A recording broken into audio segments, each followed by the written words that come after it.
There is a fifth dimension, beyond that which is known to man. It is a dimension as vast as space and as timeless as infinity. It is the middle ground between light and shadow, between science and superstition, and it lies between the pit of man's fears and the summit of his knowledge. This is the dimension of imagination. It is an area which we call the Twilight Zone.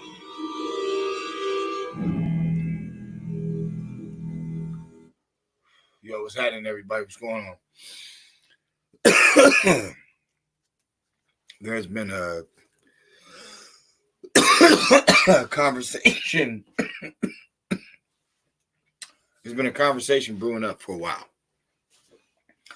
Started with FBA,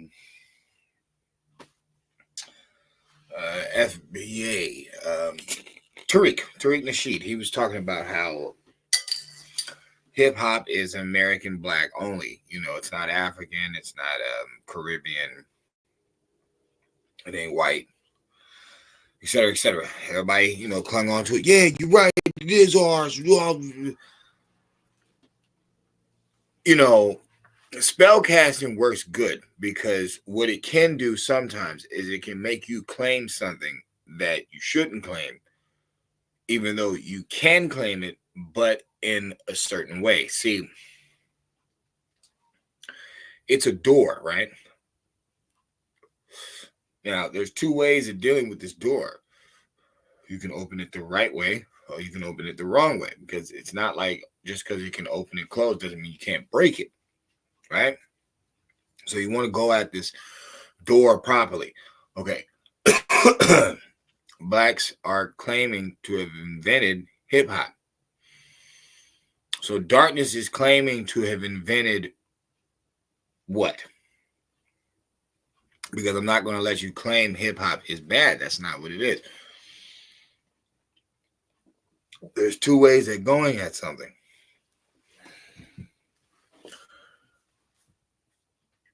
What if I was to tell you that boasting and bragging and hip-hop or rap is not wrong? It's just been distorted. The original point of blacks saying that hip-hop is theirs would have to be a differential from what we see today. So today people are bragging about how much cars they have, how much money they have, how they slept with your girl, how they get more girls than you. Okay. Or the females are saying the same thing. All right. But is that how it originated? No. The original form of boasting and bragging in hip-hop was about the DJ. You're just bragging about how great your DJ is. So was boasting and bragging originally self-centered? No. So that's the difference between if you want to claim hip-hop is, you know, black or not. You're going to have to show the differences. Now, in this video, I'm asking a question. Hip-hop is black or is mainstream Jewish mob owned? Why am I saying that? We're going to listen to something. I would play it, but I don't want to do that. I don't want copyright issues. I don't want this thing taken down. It's only 8 days old. It's only 18 minutes long. I'm not going to cut and paste. We're going to listen to the whole thing. Then I'll redux it and we can talk. All right. This is the man. Beginnings of rap music. From its very beginnings, rap music was founded and influenced by organized crime, and I don't mean BMF. I mean the Italians and their Jewish underlings. Sugar Hill Records, home of the first hit rap song, Rapper's Delight, got cash protection and orders from an investor named Morris Levy, who owned the infamous Roulette Records and was the Genovese crime family's man in the music industry. This is the man federal authorities describe as the godfather of the American music business, Morris Levy, in the custody. Now, I'm not saying that that's the guy, Maury from Goodfellas. Just keep that in mind, though. But yeah, the Jews had their mafia connections. So always remember that. Of FBI agents after his arrest just after 7 this morning at the Ritz-Carlton Hotel in Boston. Levy, the president of Roulette Records, is little known outside the music business, but federal authorities say Levy is as powerful as any big record company president, using his ties with organized crime to control record companies, record stores, and big-name performers. Also arrested along with Levy this morning were 21 others in Florida, New York, and New Jersey, indicted by a federal grand jury in Newark on racketeering and extortion charges, accused of using violence to get their way in the gambling business, the narcotics business, and the music business. There's various disturbing secrets of what goes on behind the curtain, so to speak, have been coming out, especially right now. I think it's important to go back and refresh this story. I did so we understand that the pop entertainment industry was always full of gangsters, weirdos, and the dark manipulation of the gullible Americans with things like the box office or, oh, this is the most requested song at the radio station, are real. Now, when you think of the mafia and crime, you might think of gambling, dope, extortion, loan sharking. But at their peak from the early 50s into maybe the early 80s, they had their hand in almost everything. They were taxing the film industry, the music industry. They were blowing up people that didn't pay to have their garbage picked up by mafia-associated garbage companies. A guy in Detroit may have become a billionaire behind that. They killed independent car thieves to take over and corner the chop shop and stolen car parts market. It's billions of dollars. But this is the story of Morris Levy and his African-American right-hand man, and how they laid a heavy hand on black music and dealt literal death to the DJs who crossed them. Fort Lauderdale. Right-hand man. Sellout. AKA's Boulay. Q Dogs on Black Radio. All right, I ain't gonna cut you off. Lauderdale, Florida, February 1980. The decomposing body of a man named Big Nat McCullough is found in his Fort Lauderdale, Florida, February 1980. The decomposing body of a man named Big Nat McCullough is found in his home with the back of his head. Mafia Music is not just the title of an album by correctional officer turned rapper Rick Ross. Big Nat McCullough is found in his home with the back of his head. Mafia Music is not just the They cut it out. His back of his head blown off. Title of an album by correctional officer turned rapper Rick Ross. Mafia has infiltrated the music industry from day one. In fact, it helped build up the music industry into what it is. A Mac 11 machine gun with a silencer is not used for target shooting. The New Jersey mob investigation began more than 3 years ago with a man identified by federal and state authorities as a mafia boss, Gaetano Vastola, known on the streets of New Jersey and in the recording studios of Hollywood as Corky. By following Vastola and tapping his phone, federal agents were led to Morris Levy, to New York talent agencies, and finally to Hollywood, to the corporate headquarters of the huge entertainment conglomerate MCA, and what authorities describe as some suspicious business deals at MCA Records. The president of MCA Records, Irving Azoff, said earlier this year that his company was the victim of the mob and that MCA had done nothing wrong. But somehow, according to federal authorities, millions of MCA records by Neil Diamond, Elton John, and the rock group The Who and others ended up in the hands of mob to record stores. From rock and roll to rap, but especially in R&B music back in the 60s, 70s, and 80s. And a guy named Morris Levy, who was Nat McCall's one-time mentor and boss, was perhaps the music industry's biggest gangster of his era. And Big Nat would have never been knocked off without the go-ahead of Morris Levy and his Genovese Mafia backers. Big Nat McCullough was Levy's right-hand man and vice president of Roulette Records, as well as the owner of a tiny R&B music label backed by Levy named Cala Records. Morris Levy is infamous for stealing the publishing rights of quite a few artists, but he first came on to notoriety and importance in the music scene when he opened the Birdland Jazz Club in New York, which was, it's legendary. I think there's a museum about it now. And it was named after Charlie Bird Parker, and Count Basie played there, a Morris Levy signee. Also, he had Frankie Lyman back in.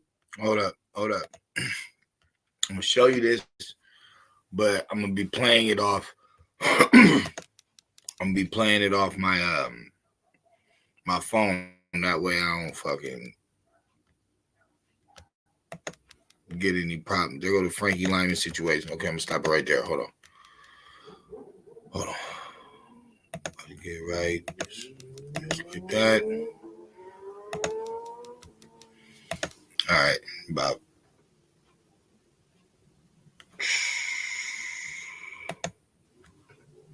All right, let's go.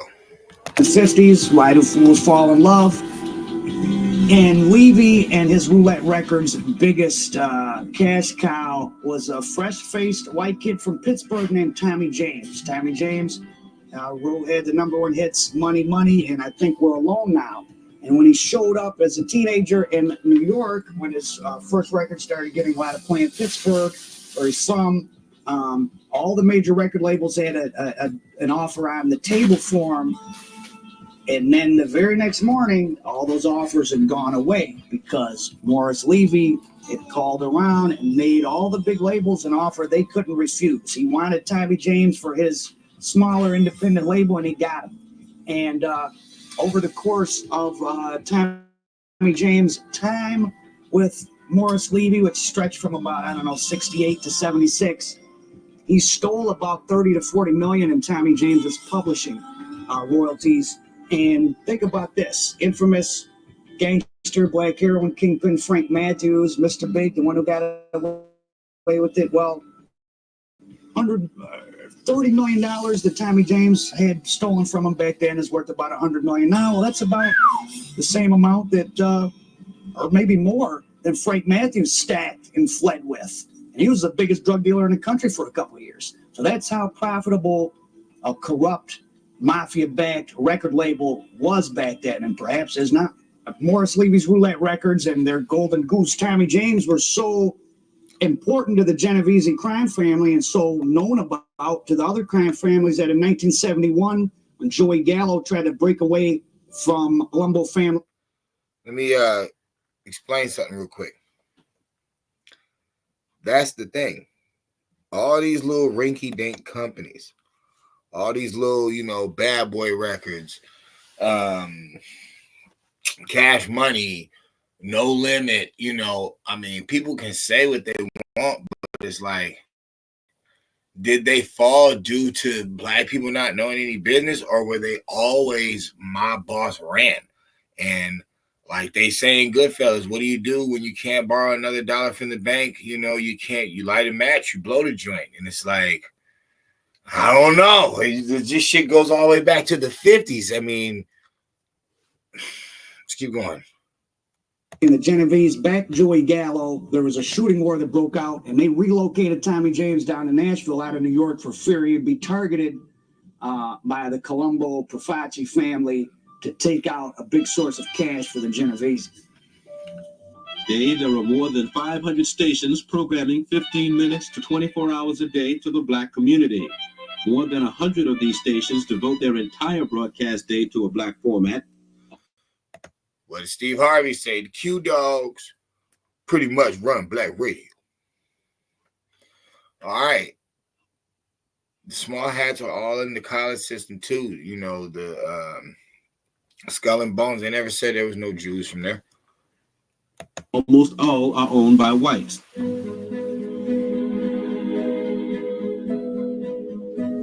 With WOOK, which adopted a black format in 1946, is still a leader today among local black stations. However, management feels that the station's black identity and success are results of appealing not just to a black audience, but to a general audience through black music. I think a mass appeal station, a good radio station, is the first thing that we try to create. After we've done so, and as a part of doing so, we try to become a black station. We do so with black performers and playing pretty much exclusively black product. OK100's format, called Sound of the City, gives the station its urban identity. We find that by concentrating on this image, it's So when Nat McCall was found dead in 1980, he'd been hiding out for about 2 years because of some stuff that happened back in 1977. He was fleeing the heat from 3 murders he was suspected of committing in the Washington, D.C. area, including that of celebrity DJ Bob Nighthawk Terry. According to Maryland State Police records, McCullough, less than a month shy of his 50th birthday, was a prime suspect in 3 prior homicides. That same document claimed Levy is the one who relayed the orders from the Genovese to whoever did it, or maybe he did it himself, to knock Nat off down in Florida because he knew too much. And that's what they do when you've run your course of usefulness to the real mob.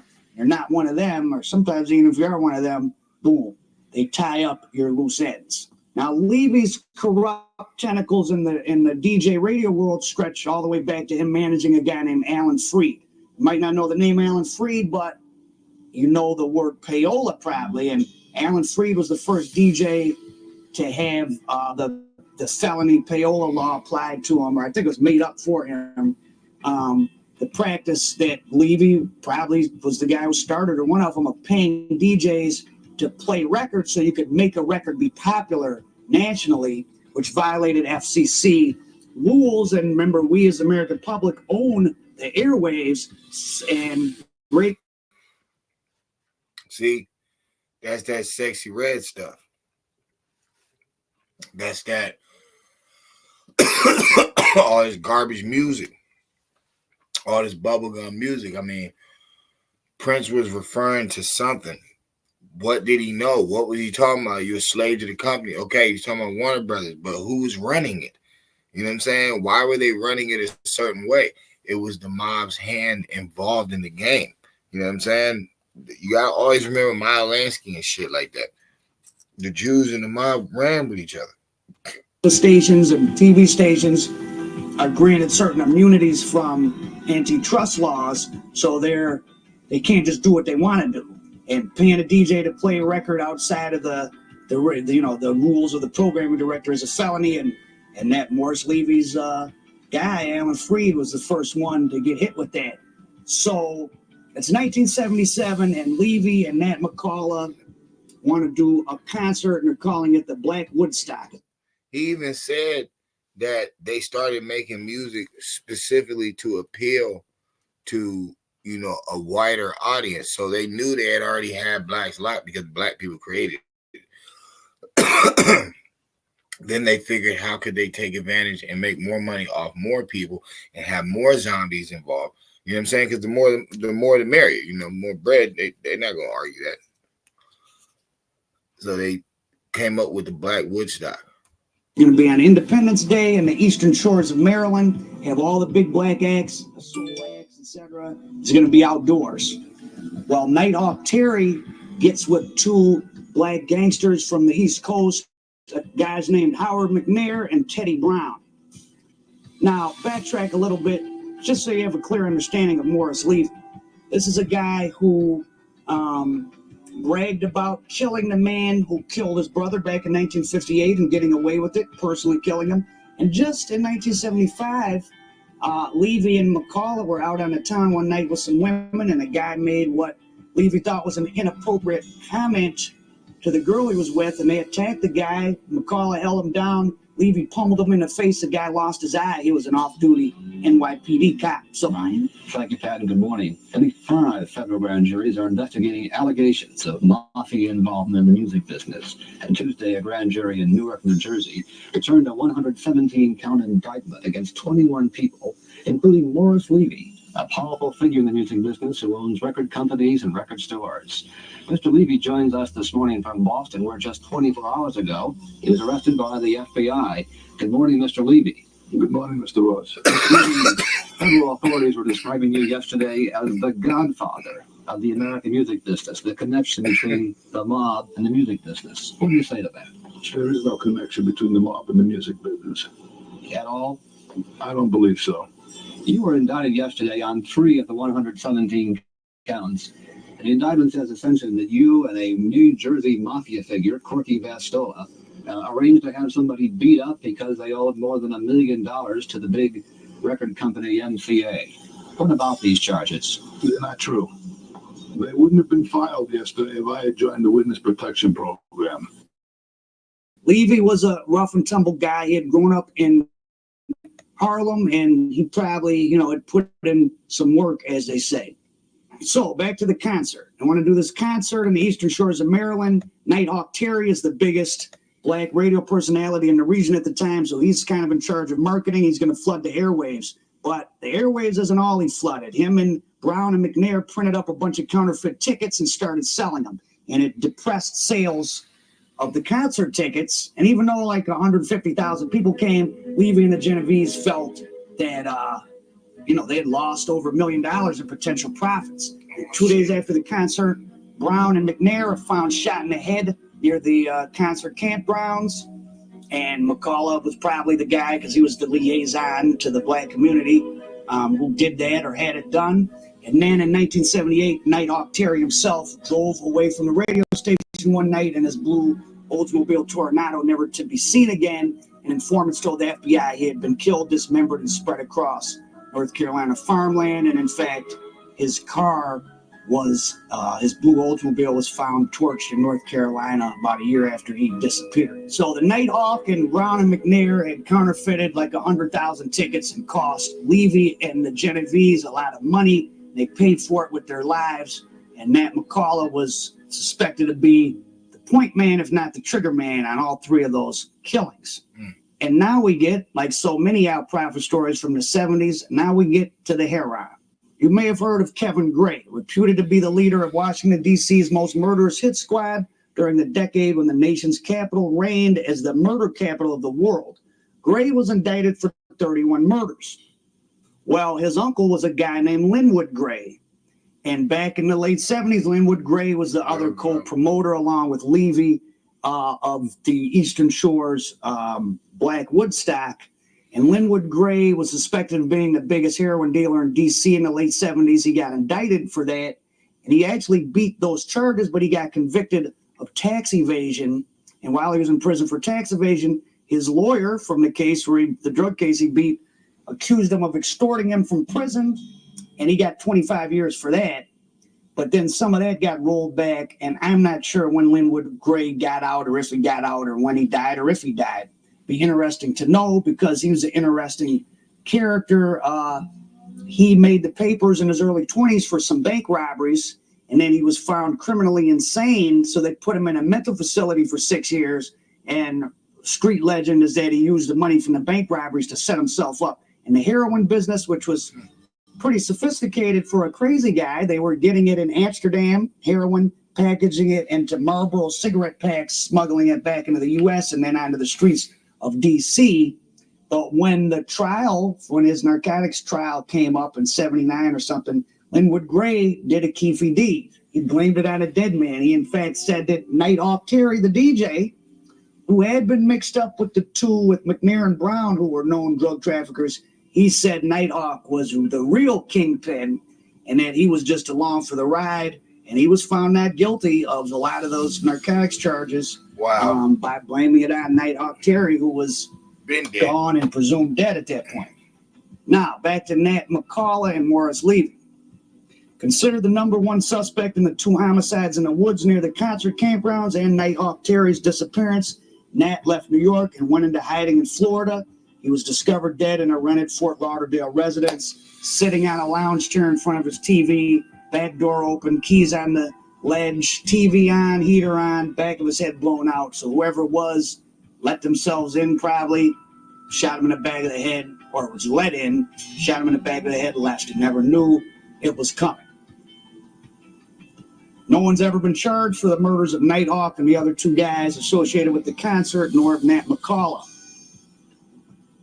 Morris Levy never really suffered a legal penalty for the things he did. He did get convicted of RICO charges involving his time in the music industry, and he got a 12-year sentence, but he died right before he went in. His old mafia boss, Vince the Chin Gigante, dodged the fate of a lot of the other mob bosses in the mid-'80s with the Mafia Commission trial. He lasted through the '90s.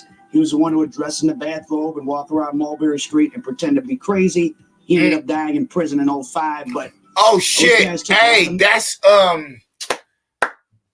that's where they got the idea for Uncle Junior for Sopranos when he's going he's getting dementia and shit. And what's he do? He goes in the bathrobe to the old neighborhood, and the dude's like, "Yo, y'all ain't own this part of the neighborhood in years." Like that was back in the '80s. Like, see everything. I remember that shit. Money out of the music industry, and Levy didn't suffer any penalty for it. Levy was a big force in the music industry for a while. He owned the Strawberries Records chain in the Northeast and at 81 stores. I remember servicing them with DVDs back 10 years ago before they went out of business. He had 900 employees. He had a tape production plant, a record pressing plant. He had a lot of big acts signed to him, generated a lot of money. And whatever you think about certain rap COs, what they've been accused of, what they've been convicted of, they may have done it on a bigger scale or not necessarily, but everyone learns from those who come before them. And guys like Morris Levy and guys like him laid the blueprint. And if anybody did anything like that later on, I'm sure they learned it from the old timers in the industry. Mafia music, American dope. Yo.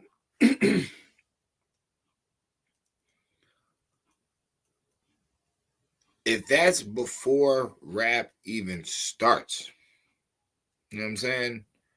If they're already dealing with drugs, if they're already dealing with, gangsters, if they're already dealing with all this stuff that they're like trying to put on black people, you know what I'm saying? Or not even say that, just people of the ghettos, the poor communities. And they're trying to say that this is their image. But even before this shit even started, they were doing this shit. What the fuck is a person supposed to say in the end? Like, is it really black music, guys? Is it? Yeah, you can be the monkey on the mic doing it, but this stuff is older than Puffy, and it's in all their industries. It's in the music industry, it's in the movie industry, it's in, their court systems, their sentences. It's all around.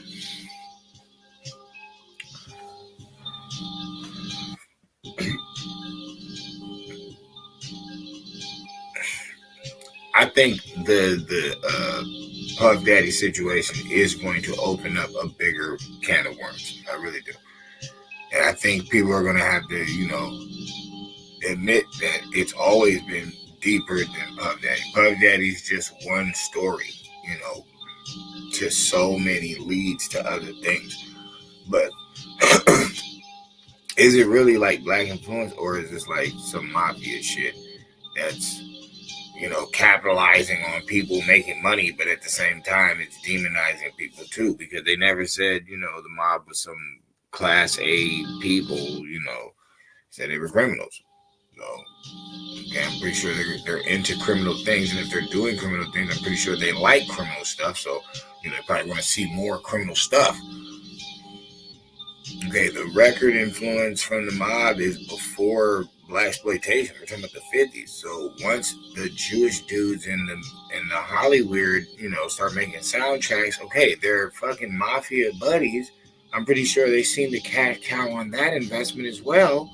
It's like that's how everything, like they said, the payola thing, where it's like they're paying people to keep playing a record. Like, you're gonna keep playing this record over and over. It's going to be the best record in town. Okay, they're doing that. Who's the only ones talking about stuff like that? Rappers or the paid DJs. Okay, bro, where do you think that's coming from?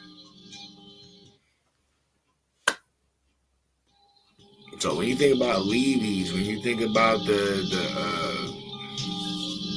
Davises, you know, you think about Matolas, those type of dudes. It's like, bro, okay, don't they always win in the end anyway? Didn't all Michael Jackson's money end up going back to the record companies? Didn't that same thing happen with Jackie Wilson? Didn't that happen with countless of athletes, basketball players, all that stuff? Don't their money always go back to the people that they got it from? Kanye West was a billionaire, said something, didn't he lose that Adidas money? Took him from a billionaire to a millionaire. It's like, I'm just saying, be mindful. That's why I'm not a fan of any entertainer. It's just, you know, I might like your song, okay, that's cool, but I can't be all gold and all over you. Nah, it doesn't work like that. Everything's coming to a head, you know. People want to be able to express talent but get paid legitimately, and I think they should be able to, but you got to clean house. And it can't just be in the Senate. It's got to be in the music industry. It's got to be in the, you know, the entertainment industry, Hollywood. All this shit needs to be cleaned the fuck out because it just does. It's too messy right now.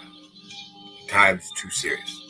So I just wanted to put that out there. You know, ask a question, man. You know, is it black or is it ran by the mafia, the Jewish mafia? You know? Let me know. Well,